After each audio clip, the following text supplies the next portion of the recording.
Pria tersakiti. Sebelum lanjut episode 16-18, untuk pendatang baru, jangan lupa subscribe CAFENOVEL, agar tidak ketinggalan update terbaru dari kami. Jangan lupa juga tinggalkan like dan komentar, agar kami tetap semangat buat episode selanjutnya. Terima kasih. Mungkin hanya kebetulan. Episode 16. Setelah mendengarkan kata-kata Wang Ziyuan dan Sulan, para tamu sangat gugup dan santai. Memang, anak-anak kaya dimanjakan, menikmati semua jenis hak istimewa, dan tidak tahan dengan keluhan apapun. Semua orang merasa bahwa pemecatan agen Ma Kun tidak ada hubungannya dengan Billy. Mungkin hanya kebetulan Billy pura-pura menelepon, mungkin Billy mendapat kabar sebelumnya. Tapi bagaimanapun, karir Ma Kun akan sepi, yang telah menjadi fakta yang mapan. Nyonya Wang mengedipkan mata kepada Wang Ziqiang. Wang Ziqiang segera mengerti, mengambil anggur merah yang dikirim oleh Ma Kun, dan berjalan mendekat. Ma Kun, ambil kembali sebotol anggur ini. Ibuku telah mengubah seleranya baru-baru ini dan tidak suka minum anggur merah.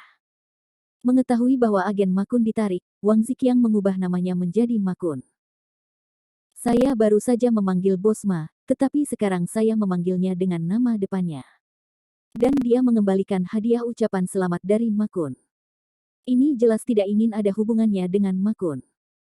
Ma Kun buru-buru berkata, Tuan Wang, Anda bisa menyimpan anggur ini. Wanita tua itu tidak mau meminumnya, jadi Anda juga bisa meminumnya. Wang Ziqiang bersikeras mengembalikan anggur ke tangan Ma Kun. Saya mengerti, kami juga tidak menyukainya. Ma Kun memegang anggur merah dengan ekspresi malu di wajahnya. Dia buru-buru kembali ke mejanya dan bersiap untuk meminjam bunga untuk dipersembahkan kepada Buddha. Tuan Qin, Presiden Zong, saya membeli Romani Conti yang berusia 90 tahun ini dengan susah payah. Ayo, saya akan membukanya sekarang, dan kita akan meminumnya. Tanpa memanggil pelayan, Ma Kun membuka anggur merah sendiri. Namun, setelah sebotol anggur merah mahal dibuka, tidak ada yang mau meminumnya. Tuan Qin, saya akan menuangkannya untuk Anda bisa mencicipinya. Ma Kun berjalan menuju Qin Hongyan. Qin Hongyan dengan sopan menolak, maaf, saya datang dengan mobil dan tidak bisa minum. Tidak bisa minum. Ma Kun ingat dengan jelas bahwa barusan, Qin Hongyan berinisiatif untuk bersulang. Ma Kun berjalan menuju Zhong Wei lagi, dan Zhong Wei juga melambaikan tangannya untuk menolak, saya hanya minum anggur putih. Orang-orang lain di meja mengambil kesempatan untuk mengambil gelas anggur mereka dan berjalan ke meja Nyonya Wang untuk mengucapkan selamat padanya di hari ulang tahunnya. Qin Hongyan adalah satu-satunya yang tersisa di meja yang sibuk tadi. Pria yang malang, masyarakat yang sebenarnya. Melihat Ma Kun dalam situasi seperti itu, Billy mau tidak mau menggelengkan kepalanya. Keluarga Wang dan eselon atas lingkaran ini terlalu realistis, jadi tidak heran jika Jeannie menipu uang. Melihat bahwa Qin Hongyan adalah satu-satunya yang tersisa di atas meja, Ma Kun berpikir bahwa Qin Hongyan masih mau berteman dengannya. Ma Kun melangkah maju dan bertanya, Tuan Qin, apakah nyaman untuk meninggalkan pesan WeChat? Jika ada kesempatan di masa depan, saya dapat mengundang Presiden Wu untuk makan bersama. Qin Hongyan menyesap teh dan berkata, maaf, saya tidak membawa ponsel saya. Dengan baik. Ma Kun terlihat sangat malu. Hal yang paling menyakitkan bagi seorang pria bukanlah dipukuli, tetapi dipandang rendah. Billy telah memberi Ma Kun hukuman yang pantas dia terima. Ma Kun memegang botol anggur merah dan berdiri di sana sendirian, sementara yang lain tertawa dan tertawa. Melihat penampilan menyedihkan Ma Kun, Billy tidak tahan, dan memutuskan untuk memberinya kesempatan lagi. Ma Kun. Billy tiba-tiba memanggil Ma Kun, lalu mengeluarkan gelas anggur merah yang kosong dan berkata, jika Anda dengan tulus meminta maaf kepada saya sekarang, saya akan mengizinkan Anda menuangkan segelas anggur untuk saya, dan setelah itu, saya akan membiarkan Wu Xiaohong memberi Anda 1 tahun lagi. Billy tidak mengatakannya dengan jelas, tetapi meminum anggur yang dituangkan Ma Kun berarti memaafkan Ma Kun. Ma Kun menuangkan anggur untuk siapapun di tempat kejadian, tetapi tidak ada yang mau meminumnya, jadi Billy juga membantunya. Namun, Ma Kun merasa bahwa Billy mengambil keuntungan darinya. Ma Kun berkata, saya punya sebotol anggur senilai lebih dari 1 juta yuan. Jika Anda ingin meminumnya, katakan saja, dan berpura-pura menjadi bos. Izinkan saya meminta maaf kepada menantu Anda yang tidak berguna. Bukankah itu membuat semua orang di sini semakin memandang rendah saya? Bagaimana saya bisa terlibat dalam lingkaran ini? Billy menggelengkan kepalanya, tentu saja, orang miskin pasti memiliki sesuatu untuk dibenci. Jika itu masalahnya, maka kamu bisa menjaga dirimu sendiri. Billy memiliki sedikit rasa kasihan pada Makun sebelumnya, yang mungkin ada hubungannya dengan pendidikan kakek. Kakek selalu melatih Billy untuk menjadi orang yang baik. Karena kata kakek orang yang baik hati lebih cenderung bahagia. Makun diberi kesempatan, tetapi Makun tidak menghargainya, dan sekarang Billy tidak bersimpati pada Makun. Makun dengan cepat meninggalkan pesta ulang tahun karena malu dengan anggur merah. Setelah Makun pergi, melihat punggungnya yang kesepian, Billy diam-diam berkata, "Saya tidak tahu apakah dia akan bertemu orang ini di masa depan. Jika dia mengetahui bahwa saya adalah bos grup Huaseng, dia mungkin akan menyesali isi perutnya." Sambil memikirkannya, Billy menggunakan sendok untuk mengisi sup. Tapi siapa yang tahu bahwa Wang Yuan, yang duduk di seberang Billy, juga ingin minum sup ini, dan sendok mereka bersentuhan. Dentang. Ah, benci, sendokku terkena sendok sampah itu, sendokku tidak bersih, wow, Wang Yuan segera menangis dengan jijik.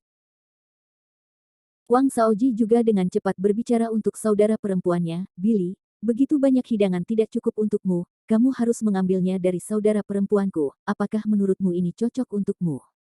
Faktanya, Billy sedang memikirkan hal-hal barusan, dan tidak memperhatikan apa yang akan dia makan. Jika dilihat lebih dekat, ternyata sup pepaya dengan kurma merah dan biji teratai. Papaya. Billy melirik sosok Wang Yuan yang siap ditampilkan, dan langsung merasa malu. Lupakan saja. Episode 17. Sosok baik Wang Yuan tidak dilahirkan, tetapi dia memakannya. Setiap kali saya makan dengan Wang Yuan, Billy menemukan bahwa dia suka makan makanan ganas ini, seperti pepaya. Billy melirik sosok Wang Yuan yang hampir sempurna, dan berkata, "Kamu tidak perlu makan pepaya, kan?" Wang Yuan langsung murka, bangkit dari tempat duduknya, berjalan di depan Billy, dan hampir berdiri di samping Billy. Begitu Billy melihat ke atas, dia merasa seperti sedang melihat ke puncak gunung. Wang Yuan berkata dengan marah, "Billy, apa maksudmu dengan itu? Kenapa aku tidak perlu makan pepaya?" Billy adalah saudara ipar Wang Yuan, jadi bagaimana dia bisa berbicara begitu jelas? Billy berkata, "Lupakan saja, ketika saya tidak mengatakannya, saya akan membawakan sup ini untuk Anda bisa meminumnya sendiri." Namun, setelah Billy mengambil inisiatif untuk mengirim tang satu sama lain, kemarahan Wang Yuan masih belum hilang. Dia berjalan ke meja Nyonya Wang dan mengeluh. "Nenek, jangan biarkan Billy makan di sini, dia bahkan tidak menyiapkan hadiah, mengapa membiarkan dia makan jamuan ulang tahunmu? Dalam 3 tahun terakhir, paman kedua dan ipar kedua selalu ingin menceraikan Billy. Jika bukan karena nenekmu yang melindunginya, bagaimana dia bisa tinggal di rumah kita selama 3 tahun? Itu serigala bermata putih. Meskipun kami memperlakukannya dengan buruk, setidaknya biarkan dia tinggal di rumah mewah dan mengendarai mobil mewah. Tapi hari ini, di hari ulang tahunmu yang ke-80, dia bahkan tidak menyiapkan hadiah." Kata-kata Wang Yuan, meskipun ditujukan pada Billy, bukan tanpa alasan. Menantu laki-laki Billy memiliki 3 tahun pelatihan. Jika kurang dari 3 tahun, pelatihan akan dianggap gagal, dan kakek juga akan menghukumnya. Jika Nyonya Wang tidak bersikeras pada Billy selama 3 tahun, misi Billy akan gagal sejak lama. Selain itu, Billy makan dan tinggal di rumah Wang selama 3 tahun. Hari ini, dia secara resmi meninggalkan rumah Wang. Itu juga ulang tahun ke-80 wanita tua itu, jadi dia benar-benar harus memberikan hadiah. Billy berpikir sejenak, mengangkat telepon, dan memanggil butler Fang lagi. "Hei, bantu aku menyiapkan hadiah ulang tahun dan mengirimkannya ke Hotel Marriott." Setelah Wang Yuan mendengarnya, dia berkata dengan nada menghina, apakah hati nuranimu sudah mengetahuinya? Tapi keluarga Wang kami tidak akan menerima sampah yang kamu kirim." Wang Shaoji juga berkata, "Billy, jangan malu, jangan membawa sampah ke pesta ulang tahun, lihat hadiah yang dikirim semua orang, mana yang kurang dari 200.000. Jeani juga tidak ingin Billy dipermalukan, karena mereka belum resmi bercerai, dan yang hilang adalah keluarga Jeani. Jeani berkata, "Telepon untuk mengembalikan hadiah Anda." Jika Anda bersikeras memberi nenek hadiah, saya akan meminta seseorang untuk menyiapkannya untuk Anda. Billy terus makan, mengabaikan ketiganya. Dia benar-benar tidak bertanya kepada butler Fang di telepon, mengatakan betapa mahalnya hadiah yang harus disiapkan. Tetapi dia tahu bahwa ketika keluarga Ye memberi hadiah, mereka tidak akan pernah memberikan sesuatu yang murah. Hanya 10 menit berlalu. Seorang pengantar barang tiba-tiba muncul di pintu masuk lobi hotel. Pelayan hotel segera menghentikan pihak lain, maaf, hari ini adalah jamuan ulang tahun keluarga Wang, dan tidak ada yang bisa masuk. Si pengantar barang berkata, "Oh, saya di sini untuk mengirim hadiah." Karena itu, saudara laki-laki yang dibawa pulang itu mengeluarkan sebuah kotak yang sangat indah, yang sangat berharga pada pandangan pertama. Jadi, pelayan memasukkan saudara laki-laki yang dibawa pulang. Si pengantar barang berjalan masuk dan bertanya, "Bolehkah saya bertanya siapa yang merayakan pesta ulang tahun hari ini?" Sekarang Wang Shaoji marah ketika dia melihat mereka yang berseragam bawa pulang, bangkit dan dengan marah menegur, "Ini jamuan ulang tahun nenekku, siapa yang membiarkanmu masuk?" Si pengantar berkata, "Benar. Saya baru saja bertemu dengan seorang pemilik Rolls-Royce di Kuanghe Road. Dia mungkin telah merencanakan untuk datang ke sini, tetapi jalan itu sangat padat sekarang sehingga dia mungkin tidak akan bisa sampai di sana dalam beberapa saat. Dia memberi saya 500 yuan dan meminta saya untuk membawa hadiah ini ke Hotel Marriott." Mendengar pemilik Rolls-Royce, sikap Wang Shaoji langsung berubah. "Oh, ternyata itu hadiah untuk nenekku, berikan aku hadiah itu." Setelah mendapatkan kotak hadiah, Wang Shaoji dengan penasaran membukanya, dan langsung terkejut. Di dalamnya ada gelang zamrud. Nyonya Wang juga sangat ingin tahu, "Shaoji, hadiah apa yang kamu berikan?" Wang Shaoji buru-buru berlari, "Nenek, lihat, itu gelang, terbuat dari zamrud, terlihat sangat mahal." Ketika Nyonya Wang melihatnya, dia memegangnya dengan penuh semangat. Merasakan tekstur dan warnanya, Nyonya Wang sangat bersemangat. Sungguh batu giok es yang halus. Semuanya, apakah Anda memiliki pengetahuan untuk memperkirakan berapa harga gelang ini untuk lelaki tua itu? Pada saat ini, seorang pria parubaya yang membuka toko perhiasan datang, "Nyonya Wang, aku akan mencarimu." Pria itu melihatnya dan berkata, "Ini adalah jenis batu giok kaca tua. Warnanya murni, cerah, seragam, halus dan tanpa cacat sedikit pun. Diperkirakan tidak akan murah." Jeani juga meneteskan air liur, dan bertanya, "Bisakah Anda memberitahu saya berapa nilainya?" Pria itu berjalan ke arah pintu masuk aula, dan datang ke jendela di mana sinar matahari masuk. Melalui sinar matahari, dia bisa melihat keadaan transparan dari kaca lubang tua. Setelah membacanya, pria itu berkata dengan penuh semangat, "Ini tidak tembus cahaya, tetapi benar-benar transparan. Ini yang terbaik di antara batu giok. Gelang ini bernilai setidaknya 10 juta." Semua orang di tempat kejadian terkejut. 10 juta barang, tetapi biarkan Takawai mengantarkannya dengan santai. Siapa tiran lokal ini? Dikejutkan oleh hadiah. Episode 18. Di tempat kejadian, hanya Billy yang tahu bahwa orang yang meminta kurir untuk membawakan hadiah adalah Stuart Fang. Keluarga Ye memiliki keberanian untuk menyerahkan 10 juta barang kepada seorang pengantar makanan. Pada pesta ulang tahun, semua tamu dikejutkan oleh hadiah ini. Gelang giok ini adalah yang paling mahal di antara hadiah hari ini. "Nyonya Wang, siapa yang memberi hadiah? Sangat murah hati. Anda bisa memberi kami rekomendasi nanti." Semua orang maju dan bertanya pada Nyonya Wang. Faktanya, Nyonya Wang bingung sekarang, dan dia tidak dapat memikirkan siapa yang mengirim hadiah bernilai puluhan juta ini. Aneh, semua keluarga yang memiliki persahabatan dengan keluarga Wang ada di tempat kejadian hari ini. Tidak ada yang terlewatkan. Siapa yang mengirim gelang ini? "Orang-orang dari keluarga Wang, Anda semua melihat saya, dan saya melihat Anda." Wang Yuan melihat gelang bernilai puluhan juta dan ingin memulai, dia tiba-tiba berkata, "Bisakah itu dikirim oleh pelamarku?" Begitu pernyataan ini keluar, itu segera menimbulkan spekulasi semua orang.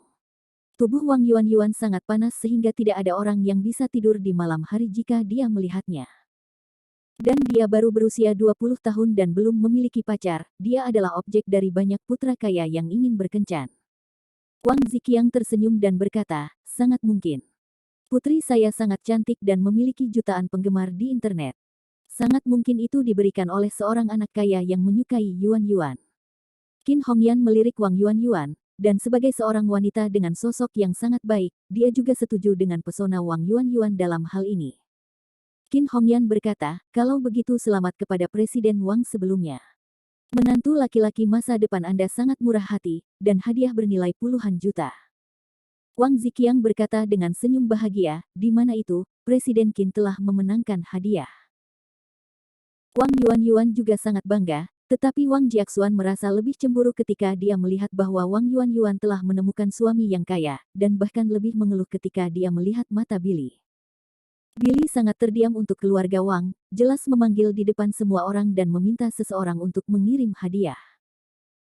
Tetapi pada akhirnya, hadiah itu tiba, tetapi tidak ada yang mengira itu dari Billy. Mereka lebih suka berpikir bahwa ini adalah pelamar Wang Yuan Yuan yang tidak beralasan. Billy meletakkan peralatan makan dan bertanya kepada Jeani, "Jeani, apakah kamu sudah selesai makan?" Jeani memelototi Billy dengan jijik, "Setelah makan, apa yang kamu lakukan?" Billy bangkit dari meja makan dan berkata, "Karena makan sudah selesai dan saya telah memberikan hadiah, mari kita pergi ke Biro Urusan Sipil untuk bercerai sekarang." "Tunggu, apa yang kamu katakan? Apakah kamu memberikannya? Kapan kamu memberikannya?" Jeani menanyai Billy. Dia mengeluh tentang ketidakmampuan Billy untuk masalah ini, dan salah satu pelamarnya, Wang Yuan Yuan, mengirim puluhan juta hadiah ucapan selamat. Bagaimanapun, Billy telah menjadi menantu keluarga Wang selama 3 tahun, dan dia bahkan tidak menyiapkan hadiah. Billy menunjuk ke gelang giok di tangan Nyonya Wang, dan berkata, "Itu dia." Setelah Wang Ziqiang mendengar ini, dia menamparkan meja dengan marah, "Billy, kamu terlalu tidak tahu malu. Beraninya kamu mengatakan bahwa gelang ini diberikan olehmu. Gelang ini bernilai puluhan juta, dan kamu tidak akan bisa menghasilkan uang. Begitu banyak dalam hidup Anda. Uang." Wang Yuan Yuan juga sangat marah, "Saudari Jeani, bisakah kamu berhenti mempermalukan suamimu yang tidak berguna? Ini jelas diberikan oleh pelamarku."